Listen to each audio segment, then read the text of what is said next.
So by way of quick introduction, so my name is Bill Briska. I worked at the hospital 28 years. I had a whole variety of different jobs there, but one of the things that's been my great pleasure and also my calling since leaving the hospital in 2002, that's when I retired, was being the hospital's historian. And in 1997, I wrote this book on the history of the place. And this was for the 125th anniversary of it opening. And they're coming up now in 2022, the 150th anniversary of their opening. So we're taking this book and rewriting it. I'm in the process of doing that now, expanding it a little bit, and we'll be bringing it out for the April anniversary day of the, of the 150th. It'll be a better book because in the last 25 years I've written so much stuff, I've become a better writer, I hope. And it'll be more pictures. And since I've been doing lectures for 25 years, I've accumulated tons and tons of more information. And of course the internet allows you to go into places and get information that otherwise you couldn't get. So that's going to be a much better, much more readable book when it does come out. But I'll be glad to answer any questions people might have about the hospital history aside from this tour. Now, first of all, a lot of people are always surprised that there's a cemetery associated with the hospital. And that is really not, was not uncommon in the 19th century. There were many state hospitals built in the 19th century, well over 100, almost 200 in the 19th century alone. And that was mostly in the period from about 1865 up to 1900 or even into the early 20th century. And a lot of those hospitals had cemeteries. And this place was one of them. The one thing that's unusual about here is that the cemetery wasn't open until 1933. Most of the cemeteries their life ran contiguous with the hospital's life. So I'll tell you why that is in a few minutes. But cemeteries were associated with other institutions where indigent people were. And those would be like poor farms, or as they're called, almshouses, prisons, some religious orders, seminaries, and places where they train, I forget what you call it, where you train nuns. Convents, yes, thank you. That. So you find little cemeteries in those places, and you find, of course, in the 19th century, you found a lot of family cemeteries, especially in the farmlands, and township cemeteries. And those were places that a lot of times indigent people ended up at. But of course the hospital was largely an indigent population, and by that I mean people that were poor, people that couldn't afford to go elsewhere. So that's the start of it. Now here's the format we're going to do. We're going to walk around 3 or 4 or 5 different sites, and I'm going to tell you about some of the people that are buried here and why they're buried here, and also some other things about the landscape. So one of the things you want to do, and where's Liz at? We're going to walk over here now. Okay, so let's just walk over to this corner right here. Because the hospital property once extended from the river, and actually they even owned about 20 acres on the east side of the river, but at one point it extended from the river essentially almost out to Randall Road. Almost out to Randall Road. And so it maxed out at about 1,150 acres, 1 or 2 acres off there, but about that many acres of land. And this particular site was more or less in the middle of that piece of property. Now the main campus is behind us, and you can just barely see the smokestacks from the powerhouse if you look through the trees. And you could barely see the round medical building that pops up over the horizon there somewhere. But there was a road that connected the main campus that went right along here, along the south side of the cemetery, out to McLean Boulevard, where in the 1920s the hospital's farming operation moved from the main campus out to McLean Boulevard. And so that little kind of serpentine pathway, roadway, connected those two campuses of the hospital. And this was in the middle. And this place, in the gentle roll of the land here, this place was sort of at the high point of this curve. And so the name of this cemetery was called Hilltop Cemetery. And down through the years, it's been called the Hospital Cemetery, the State Hospital Cemetery. It's been called Hillside Cemetery. And even the little monument, little sign we have over there has Hillside Cemetery on it. But Hilltop was the official name. And there was a little transcription error which resulted in the name sort of morphing into Hillside. But the official name was Hilltop. So what happens is that people, the hospital's role, let me go back to this. The hospital's role initially was to serve mentally ill people of two types.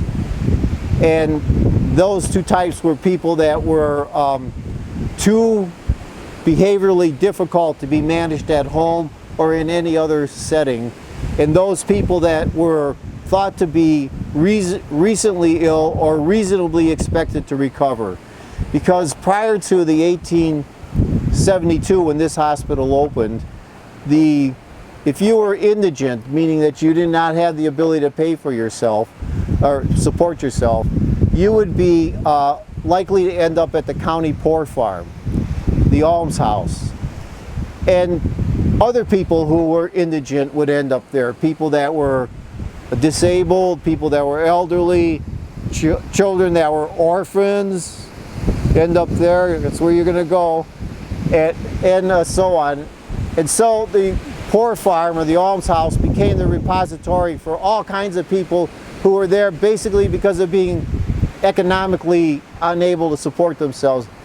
And it was a mix of people who had all kinds of different problems and needs. I mean, obviously, elderly people that are going through dementia and children are at completely different ends of the spectrum of life. And so there became a movement prior to the Civil War that picked up after the Civil War in momentum to take the mentally ill out of the almshouses and put them in hospitals where they could get more humane treatment and hopefully where people would recover. But there was far more people in the almshouses than the hospitals could absorb, so the initial population to be taken into the hospital was, as I said, people they thought would recover or would be able to be cured or their symptoms remit enough that they could be discharged, and then the people whose behavioral problems were just too much to handle in any other setting. So what happens is that right from the get-go, 1872, the hospital had people, and people would come here and some people would pass away. And initially the hospital's population was about 450 and then 600 patients. But by adding extra patients and taking more people out of the almshouse, by around 1900 it was up to about 1,200 patients. And it continued to grow after that. And as it hit 1910, there was a policy decision by the people that ran Illinois' welfare systems and mental health systems that the hospital would begin to take in patients whose behavioral problems were really manifestations of diseases of old age, not mental illness, but like dementia, Alzheimer's, strokes, various forms of trauma, and that would they would end up being either behavior problems at home or obviously unable to work and support themselves, and so they'd become indigent. And those people were taken in out of the almshouses as well. So as the population of those people went up in the hospital, the number of people dying on the grounds naturally went up. Now, as that role of taking in these elderly and infirm people increased, the hospital also took on the role essentially being a hospice. And so there were a lot of people that were brought to the hospital in the last weeks or months of their lives and then passed away here because they're just too much to handle at home. You know, it's very difficult to handle incontinence, which is associated with some types of diseases of old age. You really can't manage that in a home environment very well. So the hospital took on that role. So the population of the hospital began to grow, and the number of people passing away began to grow. And initially the hospital, did I lose the mic? There you go. Initially the hospital bought burial space in the city of Elgin cemeteries, at Channing Cemetery and later at Bluff City Cemetery. And they had about 215 burials at Channing Cemetery, and then later some number at Bluff City. But by 1933, when the hospital's population was really starting to mushroom up, 3,000, 4,000 patients, the death rate running about 10% of the population. That means like maybe 300 people a year dying, maybe a little more. And so it was the Depression, and the effort was always to get the deceased back to the family for their burial wherever the family wanted. But you know, the families couldn't afford burials, and the number of people passing away was, you know, getting to be quite a workload. So all the state hospitals that did not already have all the Illinois state hospitals that did not already have a cemetery, the State Department of Public Welfare, which oversaw the welfare institutions, wanted the hospitals to start their own cemeteries. So that's why this place was opened, 1933, the first one. And that's operated like that for a number of years. So we're going to walk over, and I'm going to get back to this in a little bit, but we're going to just keep moving. We're going to walk over to, I'll show you probably the most sought after grave here. It's right over where that red flag is. This is the grave that more people call me up and are looking for than any other grave out here. And this is a grave that belonged to a fellow named Bob Wilson, who was also known as Uncle Bob Wilson. And why this is such an interesting grave to people is because Uncle Bob Wilson is associated with all kinds of stories. The most significant of which is that he was a Civil War veteran. He was a black man. He claims to have been born into slavery. He probably was, probably as a child. And he has all kinds of stories attached to him, his life, most of which are absolutely unverified, and some of which have become legend that, if you trace it back to its origins, are probably not true. You know, they go with that. The reason I had this is I want to show you his gravestone in a minute. It's weathered so badly over the years that it's hard to read. I'm going to try to make it readable by using a little trick that genealogists use. Bob Wilson was allegedly 106 years old when he was admitted to the hospital, 104, 106, and he was allegedly 112 when he passed away. Now, there's no census information, marital records, anything that verifies much of what Bob Wilson said he was in life. And he, as I said, he claimed to have been a slave. He claimed that he was taken into Illinois as a young man, that he was kept at a place in southern Illinois called the Crenshaw House, also the Hickory Hills. He claims that he was held there and he was there for breeding purposes. He claims that he fathered 300 children. He claims that he was a groom, a person who takes care of horses for Abraham Lincoln when he was president. He claims to have seen John Brown, the abolitionist, hanged. He claims to have met Jefferson Davis. He claims to do all kinds of things. None of this is substantiated. The only piece of evidence that supports some of this is that when he was picked up on the streets of Chicago in the 1940s. Well, somebody's car. When he was picked up on the streets of Chicago wandering around in the 1940s and ended up out here, he claimed that he was a Civil War veteran. And he gave the name of Robert Wilson. You imagine there was a few other guys in the Civil War named Robert Wilson. And he claims to have been in a regiment that was associated with Virginia, where he was born on the Wilson plantation. But the newspapers picked up that story, and the veteran services here, there was a large veterans component to the hospital here at the time. I sent to Washington, you got a guy named Robert Wilson? Yes, we do. Is he from Virginia? Yes, we do. And that.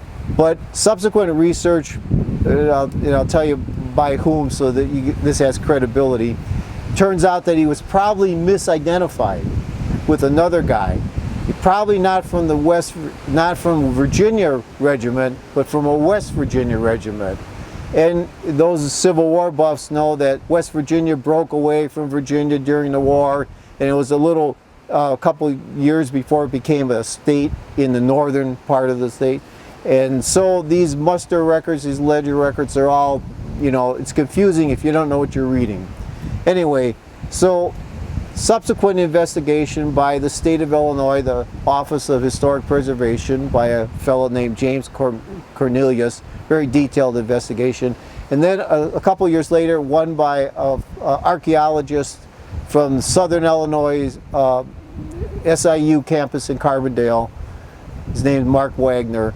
Did even more investigation into the Crenshaw House and into Wilson.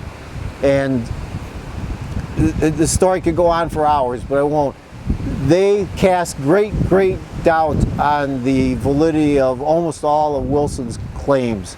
But the story that was picked up in the papers in the 40s continues to circulate, continues to be spread. The people that ran the Crenshaw House, which later became a tourist attraction, picked up on Wilson's story and continue to repeat it and repeat it.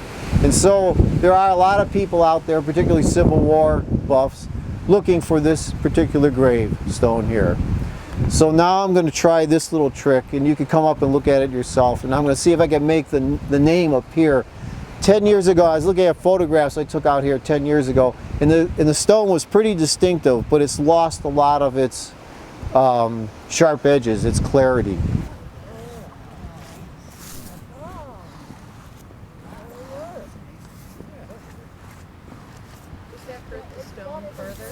It's just soap. It's just soap. It'll disappear in the next rain.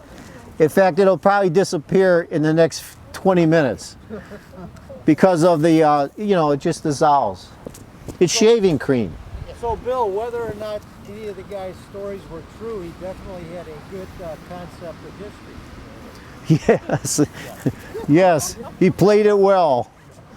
And he was born about 1836 and he died in April 11th, 1948. Wilson was such a popular character in his day that Governor Dwight Green twice came to visit him when he was at the hospital. And he gave him a 50-cent piece the first time he was here. And Wilson later claimed that he lost it. So the governor gave him another one.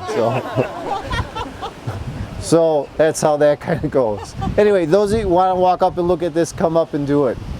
These particular stones that we're standing in the midst of were probably created here on the hospital grounds. There used to be a little gravel pit a couple hundred yards east of here, and in the 1910s through the 1930s, the hospital made blocks, what are called, now you'd call them cinder blocks or concrete masonry units, they call them in the construction trade. And the hospital made blocks like out of the same type of aggregate that's here. And they probably made these stones that are here. And that aggregate would be sand and stones and a little bit of Portland cement and that kind of thing. Some of these stones have weathered very poorly, and some of them have weathered very good over the years. You can see the adjacent ones. And I suspect that's because as they needed them, they made them, they cast them one at a time. And so some days they might have had a little bit stronger mix or a little bit less mix. It's kind of a little homemade kind of process going on here and that. So you'll see some that are really good. I'll show you some other stones later that were made somewhere else off grounds, somewhere downstate, and were bought in mass. George? I'd like to mention a couple of years ago we were doing a Civil War reenactment over by Route 31, and I was walking the reenactment with Bill, and one of the Confederate reenactors approached Bill and started talking to him about this gentleman, and you know, he had some very out there stories about who this guy was, and Bill was saying, well, you know, a lot of that isn't really verified. So this guy is very well known, and people out there are aware of him. Okay, we're going to walk over to the very first stone that was laid here, which is up in this corner. There's a little red flag, if you could see that, and that's where we're going to go next. When this cemetery was laid out, and even when I used to work here in the 1970s, we used to come out here quite a bit in the summer. We'd take the patients out for a walk, and we'd come here and have a little picnic. It was pretty wide open. There was only a few trees around it, and the fence was behind there about 6 or 8 feet, and it was around the perimeter. And so the main road, as I said earlier, came up there. The entrance was over there, and they plotted out this cemetery in 2 sections. This is the first section. They started here with this grave and then went all the way, you know, in chronological order, all the way down to there. And then when this section got filled in, then they moved over to this other section, which we'll go to in a few minutes. In that. So what you see now is really a little, I'd say, overgrown compared to what it once was. It was a very nice pastoral, very pleasant place to come. There are a few more trees that are no longer here, and it was a very nice afternoon stroll to bring the patients here. And you know, we'd have like little snacks and cigarettes and things like that. So that, and the patients that the ward I was working on there was all women, mostly middle-aged or older ladies. And they just enjoyed wandering around looking at these stones for the same reason anyone else would. And I might want to say that, I want to say this too about that, is people have a lot of myths about mental illness, and they have a lot of myths about cemeteries. And I just want to say that the people that are buried here, just like the people that are in the hospital, they're just regular people that suffered from a disease not of their own choice or making. And once you get to know people, there's nothing different about them than there is about anybody else. They got stories, they got lives, they've got preferences and habits and everything else. They're just people. They're just regular people in their own way. And it's wrong to, like, in my soapbox here, it's wrong to like try to sensationalize this as some kind of spooky or scary or difficult or unusual place.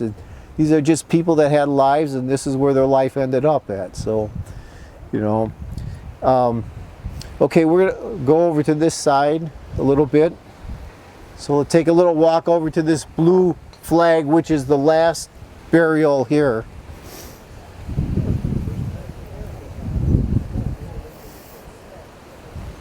See that?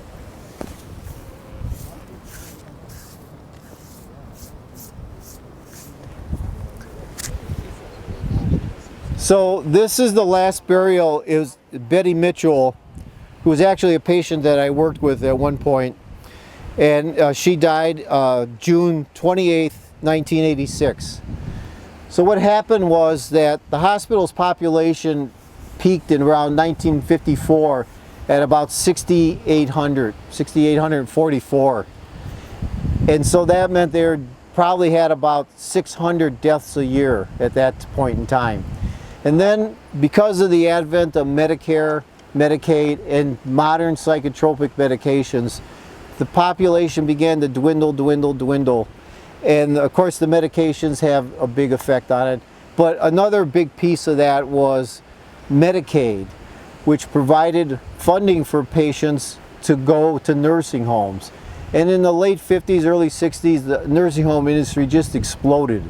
And so the hospital, which was treating a very large number, maybe close to 2,000 people, in the 50s who were basically here because of, as I said earlier, diseases of old age, Alzheimer's, dementia, things like that.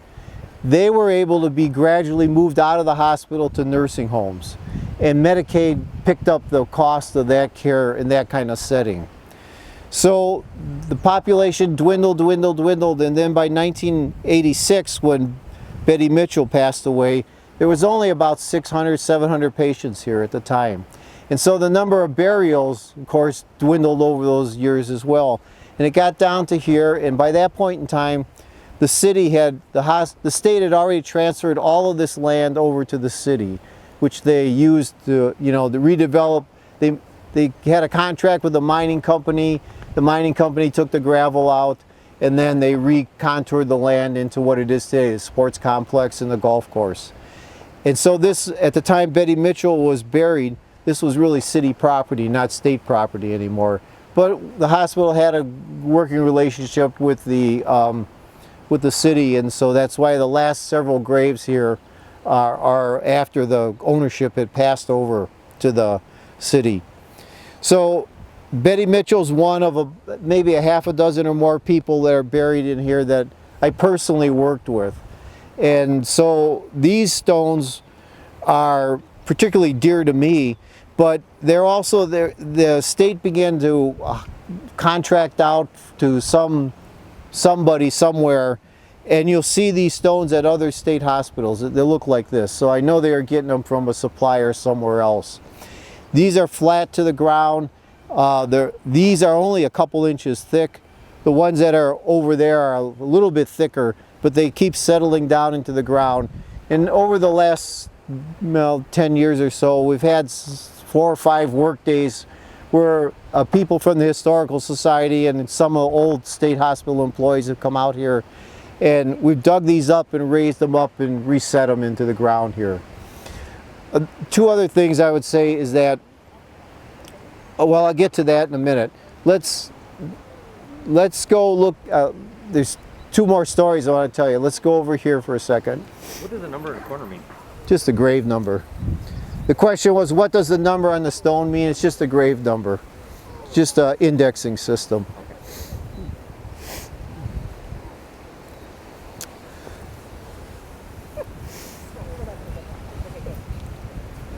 So, where'd he go? This is Mr. Bailey. Okay, so, and Trish, is this picking up on the audio okay? You're not getting any feedback? Nope. Okay, this is the crackle from that speakers there. So, a lot of people think that the people buried here, well, were abandoned and lost. And that certainly was true for some people. And I'll tell you 2 stories, and one of them illustrates that, and the other one illustrates the exact opposite. And the exact opposite is this gentleman here, Edmund Bailey, Mr. Bailey as we called him. So there was a guy who was found somehow or another wandering around or whatever, ended up in a nursing home, was there for a week or 2, ended up being sent to the hospital. I did the intake on him. He was an elderly guy, he's very poor health, and he ended up going up to the medical floors, and he died a week or so later.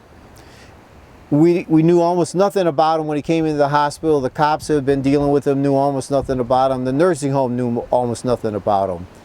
And when he passed away, my friend who was working up there on the ward he was on as a caseworker said, we're going to bury him. We need a pallbearer. Do you want to do it? And I said, yeah.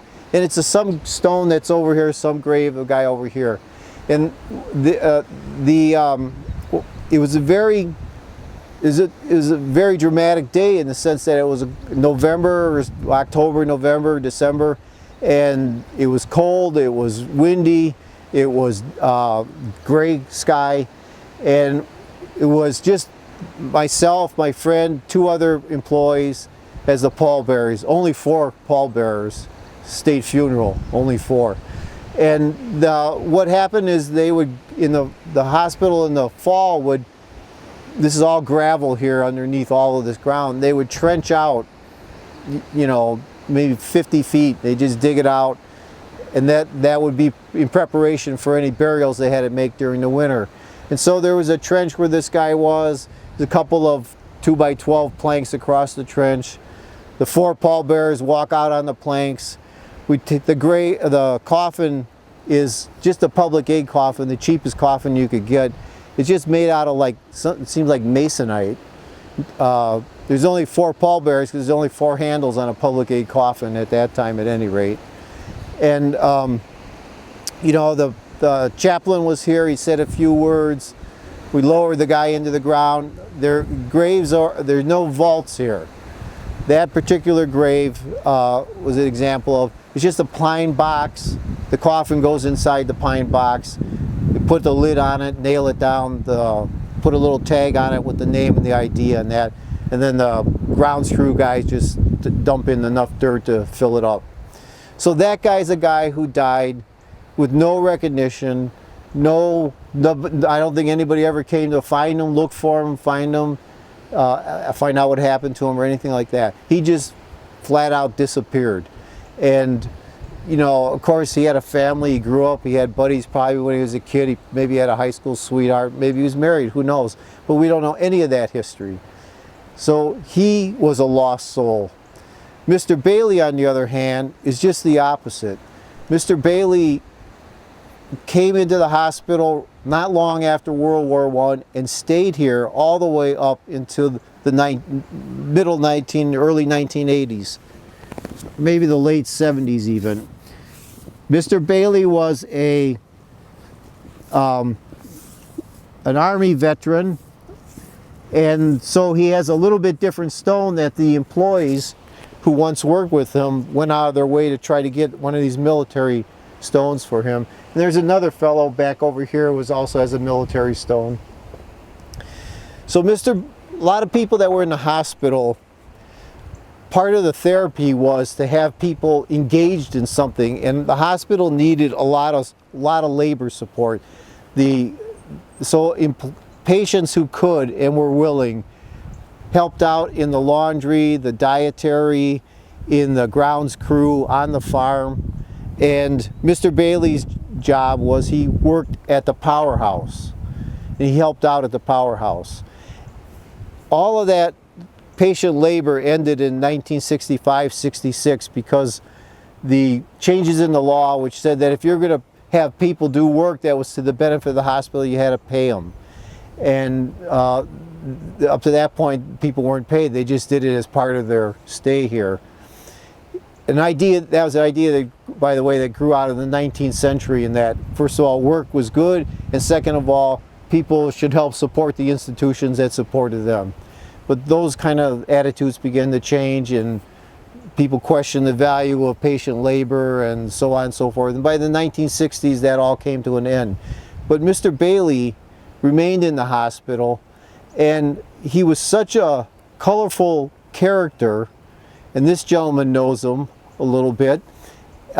He was such a colorful character and so well liked that even though he was not supposed to be involved in any kind of labor, and he was kind of elderly by the 1970s, the powerhouse people would come over every day that Mr. Bailey wanted to go. They'd pick him up and take him to the powerhouse, and he'd spend all day there puttering around. He had a little workbench and some other spaces. And you know, he has actually probably had more years in the powerhouse than any of the people that worked there at the time. And that, so he was cared for by the hospital. And then, as time went on, as the number of geriatric patients dwindled, it was time that Mr. Bailey's time here ended. But the guy who was in charge of the medical geriatric program at the time, Munn McLaughlin, and maybe you remember him, Don. Munn McLaughlin retired from here, and he went to take a job at a nursing home in South Elgin. And he took Mr. Bailey with him to that nursing home. He looked after him. And then when Mr. Bailey passed away, Mum arranged to have him brought back and buried here. And so there was a pretty good little turnout for Mr. Bailey's wedding, his funeral, I should say. And you know, it's an example of, like, not everybody that's buried here was forgotten.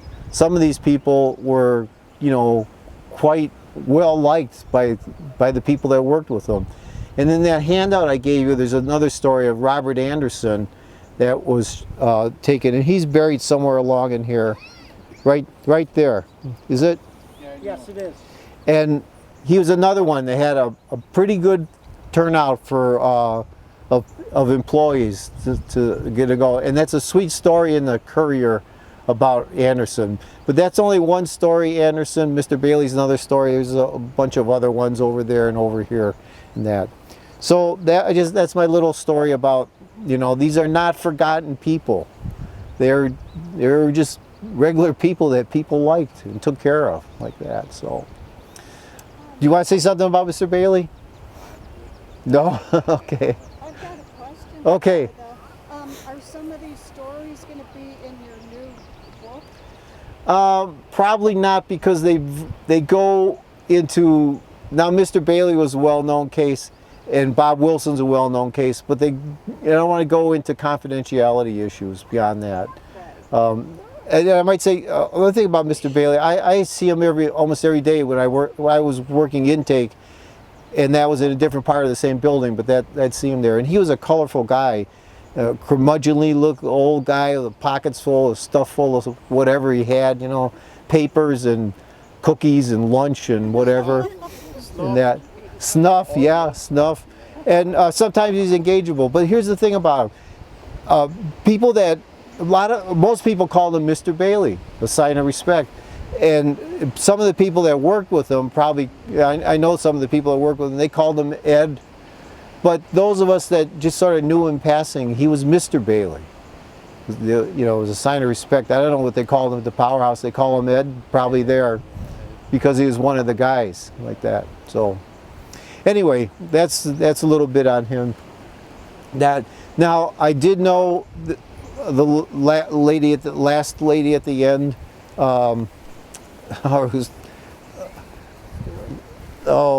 there's another one here I knew. Yeah, Betty Mitchell. Betty and Bernard Keating, who's along here, and Jewel Raphael, and let's see who else is here. Becky Yerkes, whose grave got hit. Bessie Yerkes, there, and that. Bill. So. Bill, can you go that way? Go that way? Is there one more down there? No. Okay, will you just point out the baby area? Well, there's. People want to know about that. Okay, so Liz wants me to point out the baby area, but there are. It's in that narrative that I wrote. There's a handful of babies that were buried here, and 3 of them are in unmarked graves over on that end, and 3 or 4 of them are over here.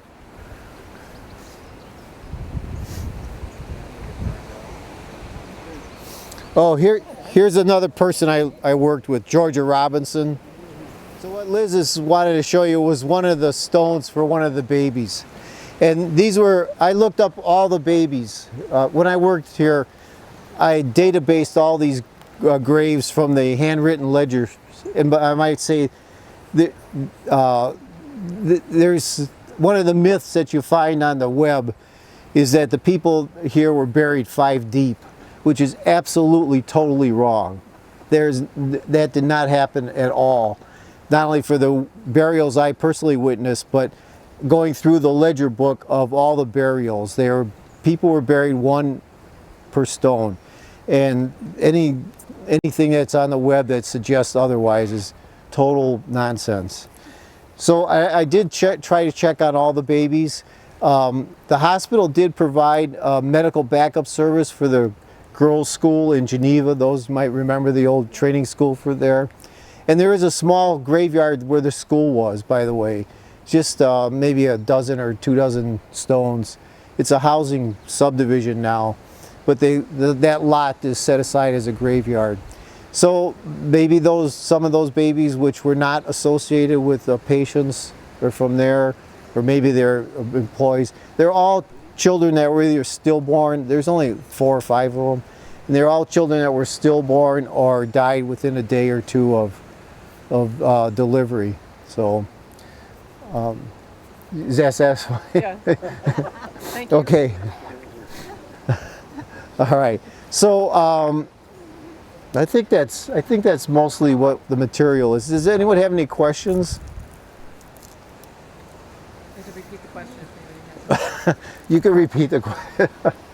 So the city, of course, here's the thing. The city's been pretty good about maintaining this place since they've owned it in terms of mowing.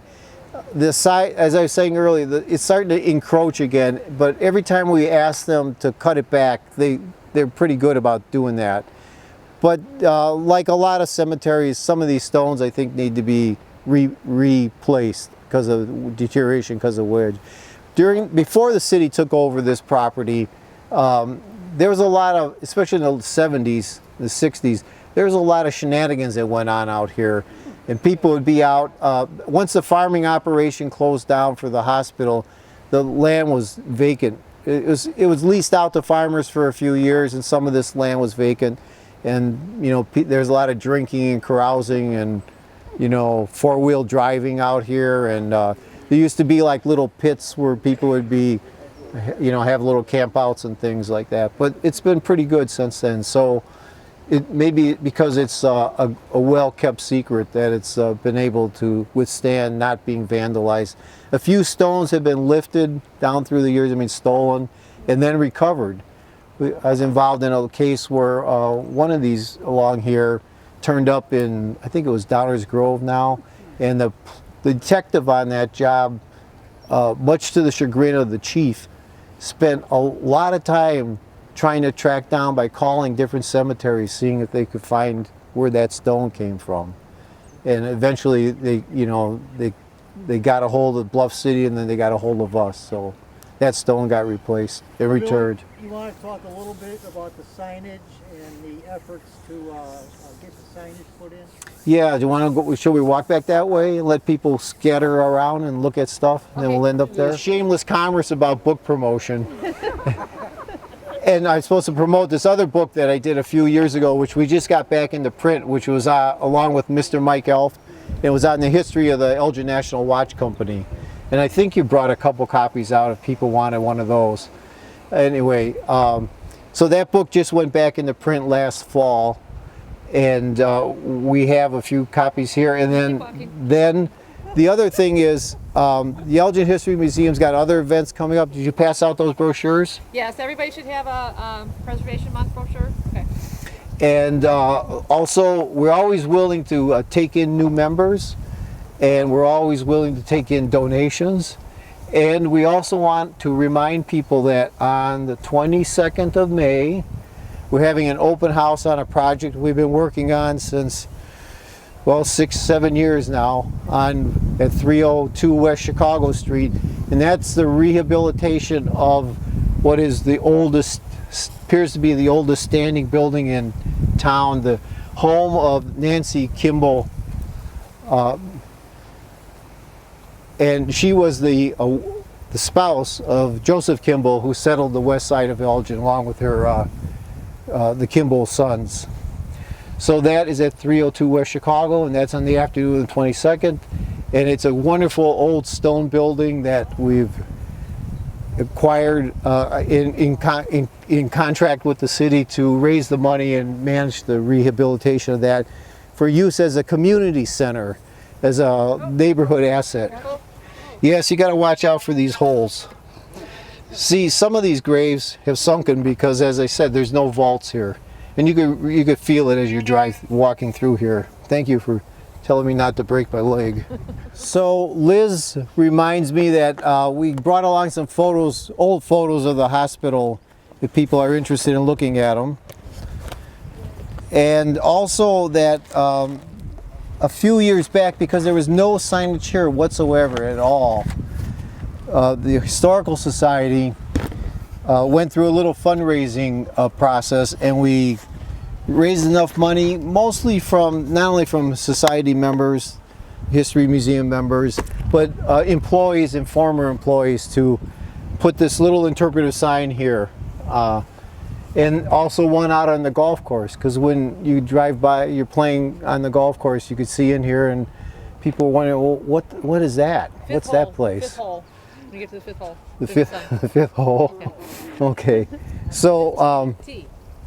Anyway, here's the folder of pictures of the hospital. People want to look at it. Oops, you see there's a couple pictures in here that are from other events.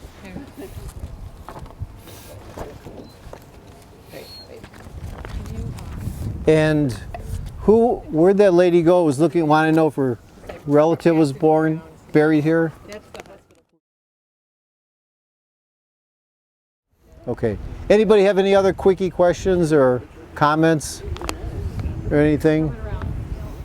Pictures are coming around? Okay. So most of these, most of the coffins really end up in gravel then? Well, they just disintegrate. It's just wooden coffins. But I mean, they're wooden boxes. Wait, ask me again, Dave.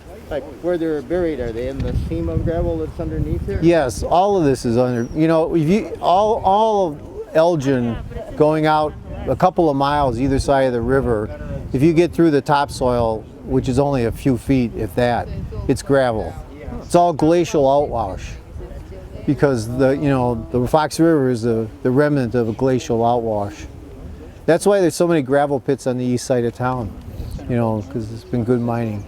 Is this 31 here? Yes, it is. McLean, we be back here, and that's those houses. Oh, way back. Way back there. Wasn't even there when this was Are built. any of these buildings here left? Only the horse bar. No, none of these are. Nope, none of these. Nope. Okay. Rebecca? Is there a rhyme or reason to why there's no date of birth on so many? Okay, so Rebecca's question was, is there any reason why there's no date of birth on so many stones? And no, I don't know why. Because the patients would have been considered reliable narrators of their... Right. All the patients, I don't recall ever looking at a record that didn't have a birth date. So, and even Bob Wilson obviously was one exception, but no, they always had birth dates. So no rhyme or reason to that, just the way it was done. Okay, anybody else? Greg? No. What's the population? Okay, so what's the hospital today, right? What's the hospital today? Last time I was talking to somebody, the population of the hospital is around 375. And almost all the patients that are in the hospital today are people with mental illness, of course, but they are either people who are not guilty by reason of insanity, or they're awaiting trial and they're unfit to stand trial at the moment. Those two categories. So all of the old-time patients are long gone. All of the acute treatment patients are treated elsewhere. So it's just that little slice of segment. And it's been that way pretty much for the last almost 20 years now.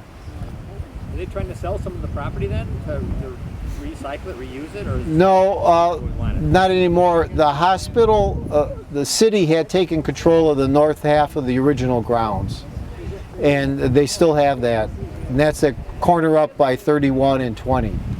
And the city has long-range plans to incorporate that into the sports complex. But they don't have anything concrete in terms of a timetable to do that. Were you talking about the fence? Oh, okay. So a lot of people ask, there was an ornamental fence, you can see it in some of these pictures along here, and it ran along 31 from north to south. It dated back to the 1870s, and the southern section dated back to the 1910s. There's actually two different styles of the fencing. Now, the northern part that was on the portion of this now belongs to the city has been removed, and the city was generous enough to give it back to the hospital, and the hospital will reuse it in some decorative fashion at some point in time. So that whole northern section from the stoplight going up to 20 is, the fence has been removed, but it is safe. And it will be used in some way at some point in time. The southern section that's still there includes some of the pieces of that original ornamental wrought iron fence. And then it includes a different, if you look at it going further south, it has a different pattern to the pickets or the sections. And that's because those were grates that were used on some of the doors, some of the windows of some of the buildings up to the 1910s for security reasons. And in the 1910s, the superintendent at the time, Henry Gahagan, pushed a humanization program for the hospital, and those grates were removed from the windows, and as a declaration of independence or freedom or new philosophy, he had those grates turned into a fencing along the south part of the 31 there. Took them off the windows. Off the windows, right. So Here's another myth you could dispel with many of these people that it can carry on is that the founding fathers of Elgin did not choose this site over having Northern Illinois yes, University. that's a big one, right.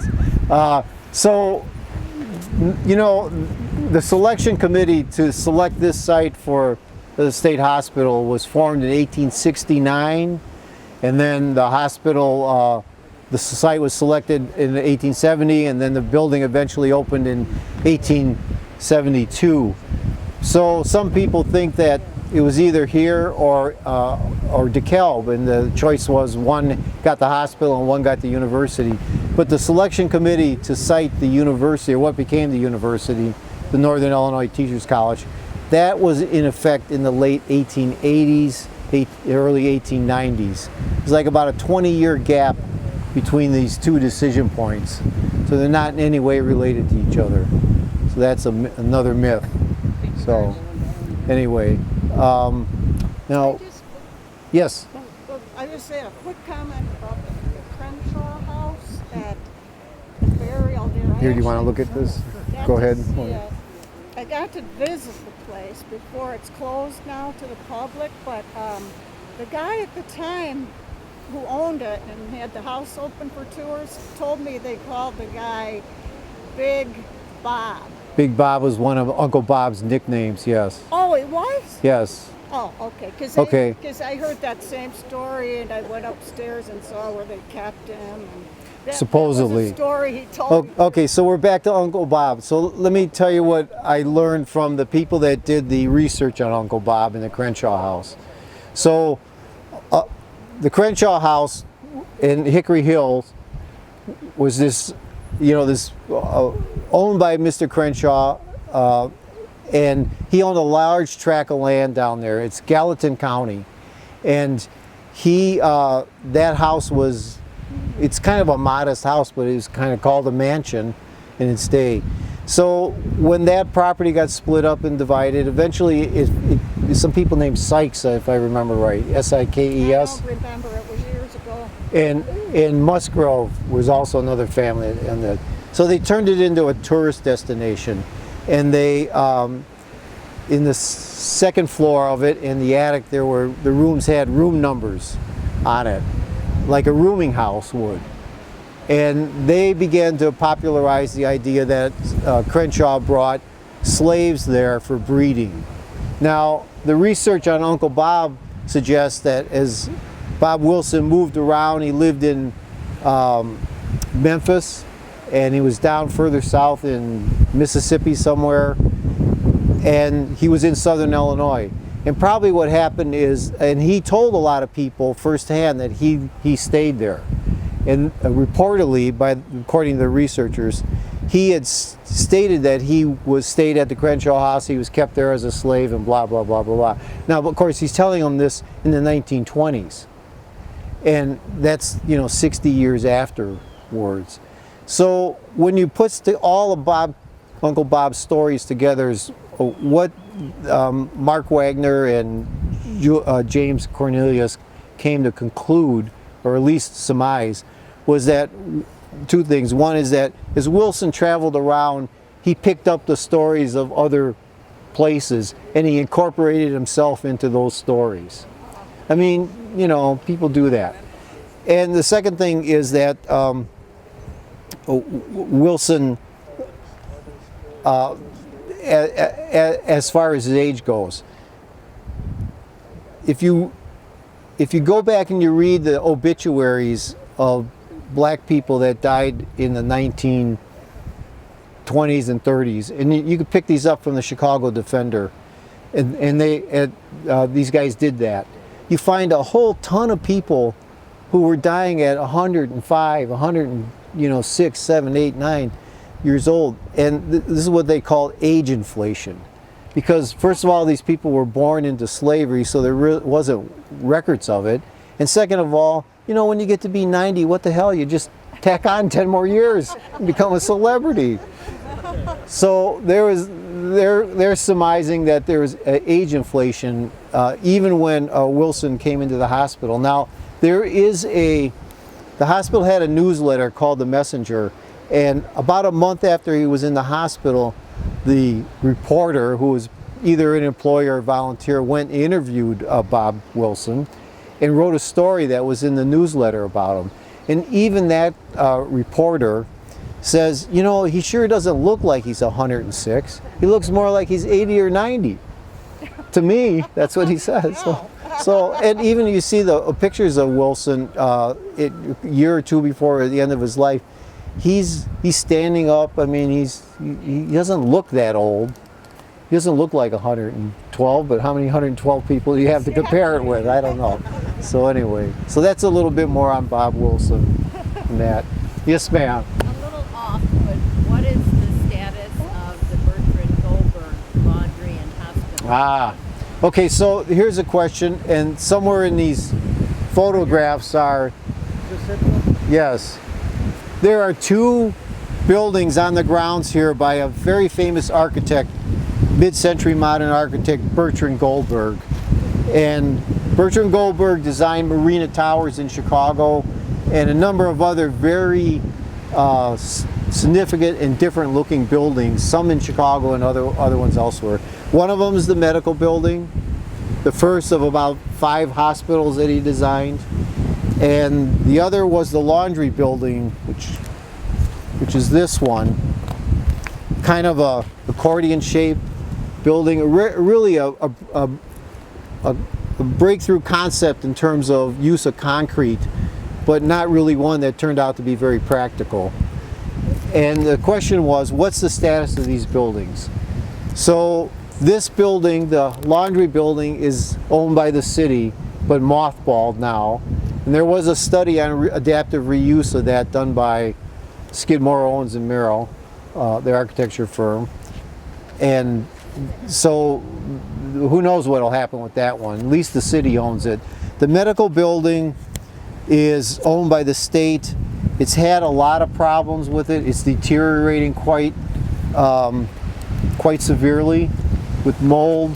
I worked in that building for 15, 18 years in that, but it's almost for sure going to get demolished at some point. There's really no adaptive reuse for it. It's not suitable as a commercial site because it's in the middle of the campus. It's not suitable as a medical facility because it's antiquated in terms of all the utility systems and things like that in it, and it's certainly not adaptable to housing and that. So. And about when was that building built, do you think, Bill? In the middle 60s for this building, and the laundry a couple years later. So. Yeah, we're losing that era of building, so that. So anyway, any other questions? Anything else I could do for anybody? Okay. Thanks No, for coming. no, okay.